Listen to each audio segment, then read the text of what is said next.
በስመ አብ ወወልድ ወመንፈስ ቅዱስ አሃዱ አምላክ አሜን። እግዚአብሔር ዘፍቅረኩም ንስኹም ውን ተፍቅርዎ ስድራ እግዚአብሔር መፍቀርቲ ቅዱሳን ከመይ ኢልኩም ጸኒሕኩም? አሜን። እቲ ልዑለ ባህሪ ዝኾነ እግዚአብሔር አምላኽና በአና ብደቁ ዝኸበረን ዝተመስገነን ይኹን። እግዚአብሔር አምላኽ ብዝረድአና መጠን ሎማዓንቲ እንመሃረሉ ናይ ትምህርትና አርእስቲ ክሳዕ ክንድዚ ንዓለም አፍቀራ ዝብል ሓይሊ ቃል ሒዝና ኢና። ናይ ሎማዓንቲ ትምህርቲ ቀንዲ ዕላማ እግዚአብሔር አምላኽ ክንዲ ምንታይ ከም ዘፍቅረና ንምዝኽኻር እዩ። ኣብዚ ናይ ሎማዓንቲ ትምህርቲ ዝምለስ ሕቶታት እግዚአብሔር አምላኽ የፍቅረኒ ድዩ? እግዚአብሔር አምላኽሲ እምበርዶ የፍቅረና እዩ? እግዚአብሔር አምላኽ የፍቅረኒ እንተዝኸውን ደኣ ንምንታይ እዝን ረኽበንሎ? ንምንታይ ደኣ እዚ ጸገም እዚ እዚ መከራ እዚ ዘይኣልየለይ ዝብል ኣብ ልቢ ደቂ ሰባት ክሕሰብ ዝኽእል ሕቶታት ክንምልስ ኢና። እግዚአብሔር አምላኽ ንልቦናና ከነቃቅሕ ብፍቅሩ ክመልአና አባና ዘለዎ ሓሳብ ክገልጸልና ቅዱስ ፍቃዱ ይኹነልና። እምበኣር ነዚ ሓሳብ እዚ ንምርዳእ እስኪ ሓቢርና ነዚ ሓሳብ እዚ ነስተንትኖ። ኣደ ሓንቲ ደ ንውላዳ ንምንታይ እያ ተፍቅሮ? ሓደ ዝጠቡ ውላዳ ኣደ ሂወታ ክሳዕ መሃብ ኣዝያ እተፍቅረሉ ምኽንያት እንታይ እዩ? ምኽንያቱ እቲ ህፃን ካብ ድቃስ የተሰኣ ኣጥብውኒ ይብላ፣ ምሕፃብ ይደሊ፣ ምክንኻን ይደሊ፣ ካብቲ ክትገብሮ ትደሊ ዕዮን ስራሕን ብብዙሕ መንገዲ የዝሕላ ወይ ድማ ይኽልክላ እዩ። እንተኾነ ግን ኣደ ንውላዳ ምስ ንፋጡ ከሎ ምስ ረስሓቱ ከሎ ኣዝያ ተፍቅሮ፣ እቲ ንሱ ዝጠልቦ ጠለባት ተሓጒሳ እያ ትገብረሉ፣ ወይ ድማ ከምኡ ኢሉ እንከሎ ኣዝያ ተፍቅሮ። ሕጂ እዛ ኣደ እዚኣ ንውላዳ ክሳዕ ክንድዚ ዘፍቀረትሉ ምኽንያት ሓደ ወላዲ ንውላዱ ክሳዕ ክንድኡ ዘፍቅረሉ ምኽንያት እንታይ እዩ ኢልና ምስ ንሓስብ እቲ መልሲ ኣብኡ ኢና ንረኽቦ። እቲ መልሲ ናቱ ስለ ዝኾነ እዩ። እቲ ኣደ እቲ ውላድ ናታ ስለ ዝኾነ ውላዳ ስለ ዝኾነ እዩ እቲ ቀንዲ ምኽንያት። እምበኣር ብተመሳሳሊ እግዚአብሔር ንዓይ የፍቅረኒ ድዩ? ብኸመይ የፍቅረኒ? እንታይ ዘፍቅር ገይረ የፍቅረኒ? ስለምንታይ የፍቅረኒ? ክንደየናይ ንዓይ እስከ የፍቅረኒ ዝብል ሓሳብ ክመጻና ከሎ እግዚአብሔር ከምዚ ይብል ኣብ ትንቢተ ኢሳይያስ ምዕራፍ 43 ፍቅዲ 1 እቲ ዝደኮነካን ዝፈጠረካን እግዚአብሔር ከምዚ ይብል ኣሎ፣ ተበጀካ እሞ ኣይትፍራሕ፣ ብስምካ ፀዋዕኩኻ ንስኻ ናተይ ኢኻ ይብል። ንስኻ ናተይ ኢኻ።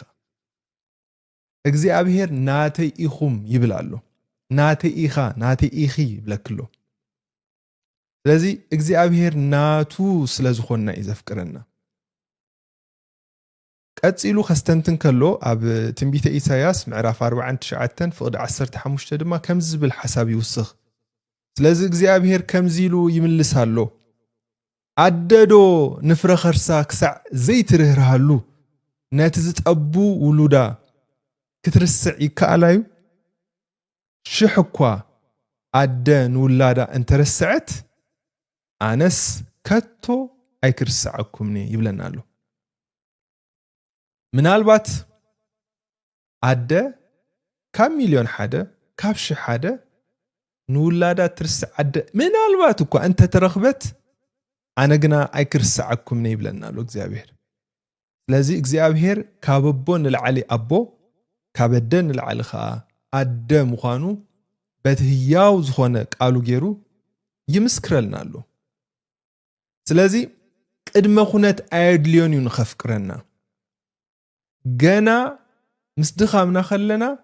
ኣቦና ስለ ዝኾነ ጥራይ ፈጣሪና ስለ ዝኾነ ጥራይ ናቱ ስለ ዝኾንና ጥራይ የፍቅረና ምክንያቱ ንኹሉ ፍጥረት ይኹን እንዳበለ ይፈጢርዎ እግዚአብሔር ግና ንዓና ብመልክዑን ከም ምስሉን እዩ ክፈጥረና መዲቡ ብመልክዕና ከም ምስልና ሰብ ንፍጠር በለ ይብል ኣብ ዘፍጥረት ብመልክዑ ገይሩ ፈጠሮም ስለዚ እግዚአብሔር ብመልክዑ ዝፈጠረና ናቱ ስለ ዝኾንና ደቁ ስለ ዝኾንና ከም ትደን ውላዳት ተፍቅሮ እግዚአብሔር ካንዓና የፍቅረና እዩ እግዚአብሔር ካንዓና የርህርሃልና እዩ ክጥንጥነና ይክእልን እዩ ክገድፈና ይክእልን እዩ ናቱ ኢና ከመይ ጌራ ኣደ ንውላዳ ክትገድፎ ትኽእል ምናልባት ኣደ እኳ ንውላዳ እንተገዲፋቶ ኣነ ግና ኣይክገድፈኩምኒ ኣይክሓድገኩምኒ ይብለና ኣሎ ናይ እግዚአብሔር ቃል ከዓ እሙን እዩ እግዚአብሔር ብብዙሕ መንገዲ ፍቅሩ ገሊጹልና እዩ እንተኾነ እቲ ዝዓበየ ኣባና ዘለዎ ፍቅሪ ዝተጋህደሉ ኣጋጣሚ እቲ ካብ ሰማያዊ ሰማያት ወሪዱ ካብ ቅድስት ድንግል ማርያም ተወሊዱ ምእንታና ክብል ስጋና ለቢሱ ከም ሰብ ተመላሊሱ እዚ ከይኣክል ድማ ምእንታና ተሳቂዩ ጥራይ ዘይኮነ ከዓ ምእንታና ሞይቱ ዘርአየና ፍቅሪ እዩ ካብ ዝዓቢ ፍቅሪ የለን ልዕልቲ ሓደ ሰብ ንስለ ካልእ ህይወቱ መሃብ ካብኡ ዝበልፅ መግለፂ የለን ኣምላኽ ብሞቱ ገይሩ እዩ ፍቅሩ ገሊጹልና እዚ ከዓ ትዛዓበየ ጥርዚ መግለፂ ፍቅሪ እዩ ብዛዕባ እዚ ፍቅሪ እዚ ኣብ ቀዳማይ መልእኽቲ ዮሃንስ ምዕራፍ 4 ካብ ፍቅዲ 9 ጀሚሩ ክዛረብ ከሎ ከምዚ ይብል ኣምላኽ ንፍቅሩ ብወዱ ብህይወት ምእንቲ ክንነብር ነቲ ሓደ ወዱ ናብ ዓለም ብምልኣኹ ገለጸልና ፍቅሪ ማለት ከዓ ከምዚ እዩ ኣምላኽ ባዕሉ ስለ ዘፍቀረና ንሓጢኣትና ከርሕቕ ኢሉ ንወዱ ስለ ዝሰደደልና እዩ እምበር ንሕና ስለ ዘፍቀርናዮ ኣይኮነን ይብለና ስለዚ ንወዱ ብምስዳድ ፍቅሩ ኣርዩና እቲ ፍቅሪ ከዓ መግለፂኡ ጥርዙ እዚ እዩ ብተመሳሳሊ እውን እታ ብዙሕ ግዜ ንሰምዓ ኣብ ወንጌል ዮሃንስ ምዕራፍ 3 ፍቅዲ 16 ዘሎ ሓይለ ቃል ብኣዝዩ ዓሚቕ መገዲ ፍቅሪ እግዚአብሔር ይነግረና እንታይ ይብል በቲ ሓደ ወዱ ዝኣመነ ዘበለ ኩሉ ናይ ዘለዓለም ህይወት ምእንቲ ክረክብ እምበር ከይጠፍእሲ ኣምላኽ ንወዱ በጃ ክሳዕ ዝህብ ክሳዕ ክንዲዚ ንዓለም ኣፍቀራ ይብለና ዓለም ንበሃል ዘለና ንሕና ኢና ንሕና ደቂ ሰባት እግዚአብሔር ክሳብ ክንድኡ ኣፍቂሩና ወዱ ክሳዕ ዝህብ መን ኣሎ ዓይነይቲ ደኣ ንስለ ካሊእ ኢላ ውላዳ በጃ ትህብ ብፍላይ ድማ እቲ ዝጠፍእ ዘሎ ዝመውት ዘሎ ጸላኢ እያ ምስ ዝኸውን ጸላእቱን ከለና ገና ምስ ድኻምና ከለና ዘፍቅረና ኣምላኽ ስለዚ ፍቅሩ ቅድመ ኩነታዊ ይኮነን ተገቢኡና ወይ እዝን ኣምላኽ ስለ ንጠቕሞ ዝወሃበና ኣይኮነን ዘይ ቅድመ ኩነታዊ ምስ ድኻምና ኸለና ብኸምኡ ብኣምላኽ ዝወሃበና ፍቕሪ ንምንታይ ናቱ ስለ ዝኾና ንምንታይ ደቁ ስለ ዝኾና ኣቦ ኢልኩም ፀውዑኒ ዝበለና ደቁ ኢና ኣብ ሮማ ምዕራፍ 5 ካብ ፍቕዲ 7 ጀሚሩ እውን ነዚ ሓሳብ እዚዩ ዘራጉድ እንታይ ይብል ኣብ ክንዲ ትጻድቕ ዝመውት እኳ ዝርከብ ኣይመስልን እንድዒ ኣብ ክንዲ ትጽቡቕ ዝገብረሉ ክመውት ዝደፍርስ ምናልባሽ ኣይምተሰኣነን ይኸውን ግናኸ ንሕና ገና ሓጥኣን ከሎና ክርስቶስ ኣብ ክንዳና ሞይቱ እሞ ኣምላኽ እቲ ኣባና ዘላቶ ፍቕሪ በዚ የርኢ ኣሎ ይብለና ኣብ ክንዲ ካልእ ሰብ ዝመውት ሲ ክንደይናይ ከይርከብ ይብል ኣሎ ሐዋርያ ቅዱስ ጳውሎስ ምናልባት ኣብ ክንዲ ሰናይ ዝገበረሉ ጽቡቕ በዓል ውዕለቱ ዝኾነ ክመውት ዝደፍር ሲ ምናልባት ኣይምተሰኣነን ይኸውን ግን መን ኣሎ ምእንቲ ጸላኢኡ ዝመውት ኣብ ክንዲ ጸላኢኡ ይመውት ሓደ ሰብ እዚ ከጋጥም ኣይክእልን እዩ ኣምላኽ ግና ጸላእቱን ከለና አንጻሩ ኃጢአት ሰሪሕና እንከለና አዳምን ሔዋንን እኮ ካብታ ፍረታ ቲኣ እንድሕር በሊዕኹምስ ከም ኣምላኽ ክትኮኑ ኢኹም ብዝበሎም ሰይጣን ብዝሓበሎም እዮም ናብቲ ኃጢአት ከይዶም ስለዚ አንጻሩ ወይ ድማ ከም ኣምላኽ ንኾኑ ናብ ስልጣኑ ንኽድይቡ ንዝፈተኑ ንዖም ክብል ሞይቱ ነቶም መስማር ዝወግዎ ዝነበሩ ዝሽንክርዎ ዝነበሩ ኦ ኣቦ ዝገብርዎ ኣይፈልጡን እዮም እሞ ሕደገሎም እናበለ ስለ እቶም ጸላእቱ ዝሞተ ኣምላኽ ጴጥሮስ ከም ዝኽሕዶ እንዳፈለጠ ወደ መዝሙሩ ሓው ዓርኩ ዝገብር ኣምላኽ ምስ ድኻምና ኸለና ዘፍቅረና ኣምላኽ ካብ ውድቀትና ልዒሉ ዘልዕለና ዘተንስኣና ኣምላኽ ስለዚ ፍቕሩ ቅድመ ኩነታዊ ይኮነን ከም ሰብ ከዓ ኣይኮነን ከምዛ ዘለኻያ እግዚኣብሔር የፍቅረካ እዩ ከምዛ ዘለኽያ እግዚኣብሔር የፍቅረኪ ምስ ሓጢአት ክኸለኺ ምስ ድኻም ክኸለኺ ብዘይ ቅድመ ኩነት እንታይ ስለ ዝገበርኩ እንታይ ስለ ዝገበርኪ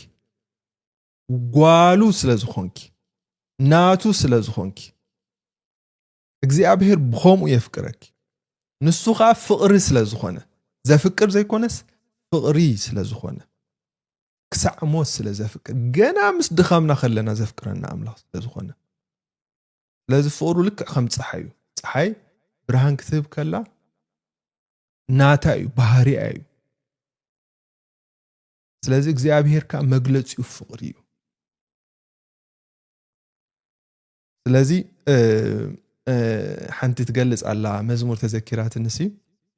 ነዚ ሓሳብ ዝትገልጽ እንታይ ትብል ፍቅር ሰሃቦ ለወልድ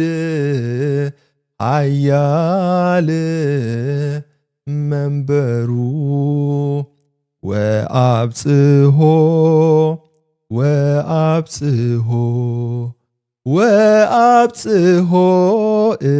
እስከ ለሞት ኣብዘ ዘለኹም ኾንኩም ብምልእታ ዘምርዋ ፍቕሪ ስሒብዎ ነቲ ሓያል ዝኾነ እግዚኣብሔር ወልድሲ ፍቕሪ ካብ ዝፋኑ ስሒብዎ ክሳዕ ሞት እውን ኣብጽሒብዎ ያትብል እታ መዝሙር ስለዚ ካብ ዝፋኑ ዘውረዶ ናትና ፍቕሪ ናትና ድሌት ደቁ ስለ ዝኾንና እዩ ናቱ ስለ ዝኾንና እዩ ክጥንጥነና ስለ ዘይክእል እዩ ተበጀካይ እሞ ኣይትፍራሕ ብስምካ ፀዋዕኩኻ ንስኻ ናተ ኢኻ ዝበለና ኣቦና ስለ ዝኾነ እዩ እንተኾነ ግን እዚ ኩሉ ናይ እግዚኣብሔር ፍቕሪ እናዘከርና እናስተንተና እንከለና ኣብ መዓልታዊ ህይወትና ክንነብር ከለና ኣብ ከባቢና ዘሎ ሽግር ኣብ ናብራና ዘሎ ላዕልን ታሕትን ኣብ ስራሕና ኣብ ትምህርትና ኣብ ውልቃዊ ህይወትናን ኣብ ከባቢያዊ ኩነታትና ምስተዓዘብና ከዓ أبو تلمت حاسو تسلقي قتلت كوينات ورا كوينات مسمعنا أمو خمز دا أمو أبيلو دا تفقر እግዚአብሔር ሰይጣን ዶ ይኮነን ዝዕብል ዘሎ أبيلو دا ترهره أملاخ أبيلو دا እግዚአብሔር ዘፍቅረና ኢልና ንኣምላኽ ክነማሮ ወይ ድማ ካብ ኣምላኽ ርሒቕና ክንነብር ሰይጣን ይደፋፋአና እዩ ወይ ድማ ኣብ ዓለም ሰይጣን ይሰርሑ ንኣምላኽ ዘይኣምኑ ኣብ ኣምላኽ ዘይውከሉ ፍቕሪ ኣምላኽ ዝርስዑ ሰባት ንኽበዝሑ ድቃስ ዘይብሉ ለይትን መዓልትን ሰርሓሉ ጉዳይ ሰይጣን እዚ ነገር እዚ ምክንያቱ ሓሳዊ ንሓሶት ከዓ ኣቦኣ ስለ ዝኾነ እንተኾነ ሐዋርያ ቅዱስ ጳውሎስ ከምዚ ይብለና ኣብ ሮሜ ምዕራፍ 8:35 ካብ ፍቕሪ ክርስቶስ ዝፈለየና መን እዩ ይብል መከራዶ ፀበባዶ ስደትዶ ጥሜትዶ ዕርቃንዶ ድንገትዶ ወይስ ሞት ሞት ኮነ ህይወት መልእኽቱ ኮኑ ገዛእቲ ዘሎ ኮነ ዝመጽእ ወይ ሓይልታት ላዕለዋይ ኮነ ታሕተዋይ ካልእ ፍጥረት እውን እንተኾነ ካብታ ኣብ ክርስቶስ ኢየሱስ ዘላትና ፍቕሪ ኣምላኽ ከቶ ክፈለየና ዝኽእል ከም ዘየልቦ ኣረጋጊፀ ኣለኹ ይብለና ስለዚ እንታይ ካብ ፍቕሪ ኣምላኽ ክፈለየና ዝኽእል ካብ ፍቕሪ ኣምላኽ ክፈለየና ዝኽእል ወላ ሓደ የለን ምናልባት ካብ ፍቕሪ ኣምላኽ ክፈለየና ዝኽእል ሓደ ነገር እዩ ሓደ ነገር ኣሎ ንሱ ድማ ገዛእ ርእስና ጥራይ እዩ ውልቃዊ ውሳኔና ጥራይ እዩ ካብ ፍቕሪ እግዚኣብሔር ክፈለየና ዝኽእል ካልእ ማንም ሓይሊ ማንም ስልጣን ካብ ፍቕሪ እግዚኣብሔር ክፈለየና ዝኽእል የለን እምበኣር ኣብ ከባቢና ዘሎ ሽግር ኣብ ህይወትና ዘሎ ሽግር ክንርኢ ከለና እግሪ መንገድና እውን ክንዝክሮ ዝግባአና ነገር ኣሎ ንሱ ድማ ድኻምና ክንዝክር ኣለና ሓጢኣትና ክንዝክር ኣለና ኣብ ከባቢና ዘሎ ዓመፅ ክንርኢ ኣለና እዚ ኩሉ ኣብ ደቂ ሰባት ዘሎ ሕሜት ቅትለት ሓሶት ስርቂ ከም ሎሚ ፍትሕ ኣይበዝሐን ከም ሎሚ ጥንስ ምንጻል ኣይበዝሐን ከም ሎሚ ዓመፅ ኣይበዝሐን ከም ሎሚ ቂምታ ኣይበዝሐን መን ኣሎ ንእግዚአብሔር ዝእዘዞ መን ኣሎ ንእግዚአብሔር ዘመስግኖ ንጸሎት ዝተግህ ኣብ ንስሓ ህይወቱ እሙን ኣብ ቅዱስ ቁርባን እሙን ንእግዚአብሔር ኣምላኽ ብምሉእ ልቡ ዝእዘዞ መን ኢሎሚ ስለዚ ምዝ ኩሉ ሓጢኣትና ከለናሲ እግዚአብሔር ሲ ከመይ ጌርካ ኢኻ ነዚ ፀሓይ ንጎሆ ተብርቆ ዘለኻ ከመይ ደኣ ኦ ኣምላኽ ክረምቲ ዝናብ ተዝንበልና ዘለኻ ከመይ ከ እዚ ነስተንፍሶ ዘለና ኦክሲጅን ሲ ዘይወዳእኻዮ ዘይጥፋእኻዮ ከመይ ብህይወት ኣጽኒሕካና ከመይ ሲ መሬት ኣፉ ኸፊቱ ዘይወሓጠና ከመይ ሲ ከምቲ ንሰዶምን ንጎመራን ሓዊ ካብ ሰማይ መጽኡ ዘጥፍኦም ሲ ምዝ ኩሉ ሓጢኣትናስ ንዓና ከመይ ዘይጥፋእና ኣብ ዘበን ኖህ ንህዝቢ ኩሉ ዘጽነተ ዝናብ ኣይሂ መጽኡስ ንዓና ከመይ ዘይጥፋእና ምክንያቱ ብርግጽ ዝብለኩም ካብቲ ንሕና ንገብሮ ዘለና ሓጢኣት ንላዕሊ ኣይገበሩን ከም ሎሚ ሓጢኣትን ዓመፃን ኣይበዝሐን ስለዚ በንጻሩ እኳ ደኣ እግዚኣብሔር ኣባና ዘለዎ ርህራሄን ውዕለትን ክንዝክር ኣለና እምበር እግዚኣብሔር ደኣ ንኽህብ ኢዱ ርሑቕ መዓስ ኮይኑ ንኽርህርህ እግዚኣብሔር ኢዱ ርሑቕ ኣይኮነን ኣብ መዝሙር ዳዊት መዝሙር 50 ከምዚ ይብል ንዓይነ ኣምላኽ መስዋዕቲ ምስጋና ሰዋኣለይ ንዓይኒ ልዑል እውን መብፅዓኻ ፈጽመለይ ብመዓልቲ ፀበባ ድማ ፀዋዕኒ ኣነ ኸናግፈካ እየ ንስኻ እውን ከተኽብረኒ ኢኻ ንሓጥእ ግና ኣምላኽ ከምዚ ዝስዕብ ብሎ ከመይ ጌርካ ኢኻ ቃላተይ እትደግም ብዛዕባ ኪዳነይ እውን ክትዛረብ ትደፍር ክእርመካን ተበልኩ ተግሳፀይ ትጸልእ ንትእዛዛተይ እውን ንድሕሪኻ ትድርብዮ ንሰራቕ እንተረኣኻ ምስኡ ትተዓራርኽ ምስ ኣመንዝራታት ድማ ትሓብር ኩሉ ግዜ ክፉእ ንምዝራብ ድልው ኢኻ ሓሶስ ንምዝራብ እውን ድሕር ኣይትብልን ኢኻ ተቐሚጥካ ንሓውኻ ትሓምዮ ንወዲ እኖኻ እውን ተነውሮ ኣለኻ እዚ ኩሉ ጌርካ ስቕ በልኩኻ ስለዚህ ከማኻ ዝኾንኩ መሰለካ ግና ኣነ ክግስጸካ ንሓጢኣትካ እውን ከፍልጠካ እየ ኣቱም ንዓይኒ ኣምላኽ እትርስዑኒ ኣቱም ንዓይኒ ኣምላኽ እትርስዑኒ ኣነ ከይጥፍኣኩም እሞ ዘናግፈኩም ከይትስእኑስ ነዚ ዝብለኩም ዘለኹ ኣስተብህልዎ መስዋዕት ምስጋና ስዋእ ኣለ ይኽብረኒ ነቲ ዝእዘዘኒ ኩሉ ድማ ከድሕኖ እየ ይብል ቃል እግዚኣብሔር እሙን እዩ ምዝ ዝመስል ሓሳብ ድማ ሐዋርያ ቅዱስ ጴጥሮስ ኣብ ካልኣይ መልእኽቱ ምዕራፍ 3 ፍቕዲ 9 ከምዚ ይብል ጎይታስ ኩላቶም ናብ ንስሓ ክበጽሑ እምበር ሓደ እኳ ክጠፍእ ዘይፈቱ ስለ ዝኾነ ምእንታኻትኩም ይዕገሳሉ እምበር ከምቲ ንገሊኣቶም ዝድንጉ ዝመስሎም ንተስፋኡ ኣየደንግዮን እዩ ይብለና እግዚኣብሔር ንተስፋኡ ኣየደንግዮን እዩ ስለዚ ናይ እግዚኣብሔር ፍቕርን ትዕግስትን ክንዝክሮ ክንርድኦ ኣለና እግዚኣብሔር ንኽህበና ወዱ እኳ ዘይነሓፈ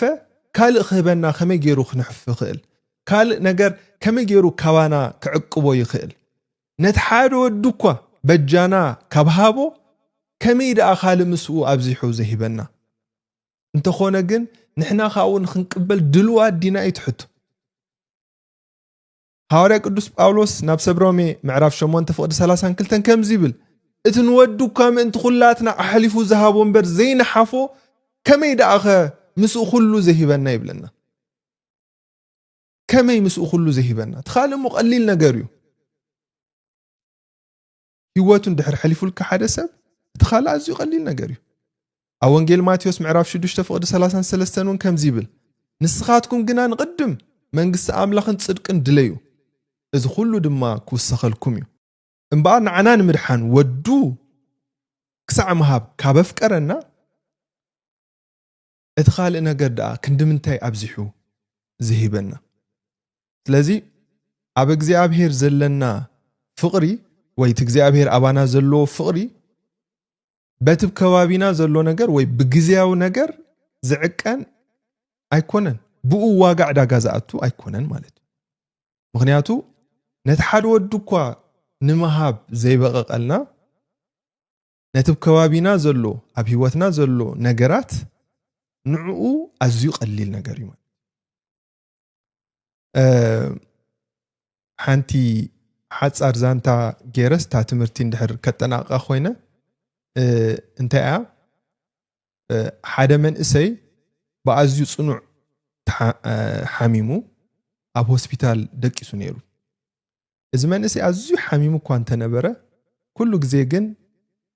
ንኣምላኽ ኣመስግን ይዝምር ኩሉ ግዜ ቃል ኣምላኽ ካብ ኣፉ ኣይርሕቕን መጽሓፍ ቅዱስ የንብብ ይጽሊ ኣዝዩ ኣመስጋኒ ሰብ ነይሩ ስለዚ እታ ተልዕሎ ዝነበረት ነርስ ክኣቱ ክትወፅእ ይገርማ ነይሩ ከመይ ዝበለ ሰብ እዩ እዚ ምዝ ኩሉ ስቃዩ ምዝ ኩሉ ቃንዙኡ ሲ ኩሉ ግዜ ከዓ ምስጋና ካብኡ ዘይተርፍ ዘይንፀርፅር ዘይፃረፍ ይገርመካ ኢላስ ብጣዕሚ ትግረም ነይራ ብዛዕባኡ ካብ ዕለታት ሓደ መዓልቲ ኩነታት ጥዕንኡ ተማሓይሹ ካብ ሕክምና ክወፅእ ከሎ ሓቲታቶ ከመይ ዝናትካ ነገር ከምቶም ካልኦት ዘይተማርር ኩሉ ግዜ ተመስግን ኩሉ ግዜ ንኣምላኽካ ዘይትርስዕ ዋላ ሓሚምካሲ ንኣምላኽሲ ኩሉ ግዜ ትዝክር ስበለቶ እንታይ ኢልዋ ኣምላኽሲ ኣዘይ ብጽኑዕ ሓሚመ ከለኹ እውን ኣይተፈለየንን ኩሉ ግዜ ምሳይ እዩ ኢልዋ ማለት ስለዚ እታ ነርስ እንታይ ኢላቶ ነዚ ስኻ ተምልኹ ኣምላኽሲ ኣነ እውን ክፈልጦ ይደልየ ብምባል ንሳ እውን ናብ ኣምላኽ ክትቀርብ ደሪኽዋ ማለት እዩ ስለዚ ዝኾነ ይኹን ሰብ በዛ ሰዓት እዚኣ ነዚ ትሰምዕ ዘለኻ ነዚ ትሰምዕ ዘለኺ ካብ ኣምላኽ ዝተፈለኻ እንተ ተሰሚዕካ ካብ ኣምላኽ ከም ዝረሓቅኪ እንተ ደኣ ተሰሚዕኪ ኣምላኽ ኣይረሓቕን ንሱ ኩሉ ግዜ ብኣፍ ቤት ኣሎ ስለዚ ንኣምላኽ ልብኻ ኣርሕወሉ ናብ ኣምላኽ ተመለስ ንፍቕሩ ኣስተማቕሮ እግዚኣብሔር ኣቦትኡ ኣሎ እግዚኣብሔር ይሰምዕ እግዚኣብሔር የፍቅረና ክሳዕ ሞት የፍቅረና ናቱ ኢና ደቁ ኢና ስለዚ ዘይ ምኽንያታዊ ወይ ድማ زي قدمه خونتاوي فقري أبانا زلو أبانا زلو فقري بكونتاتن ببوتان أواقع داقازات ويدما زمزان أيكونن እግዚአብሔር ይፍቅርና እዩ ክሳዕ ክንዱ ንዓና ፍቂሩና ወዱ ክሳዕ መሃብ እግዚአብሔር ስለ ዘፍቀረናን ዝተበጀወና ክብር ምስጋና ንዑ ይኹኖ ኩሉ ክብርን ምስጋናን እግዚአብሔር ይኹን አሜን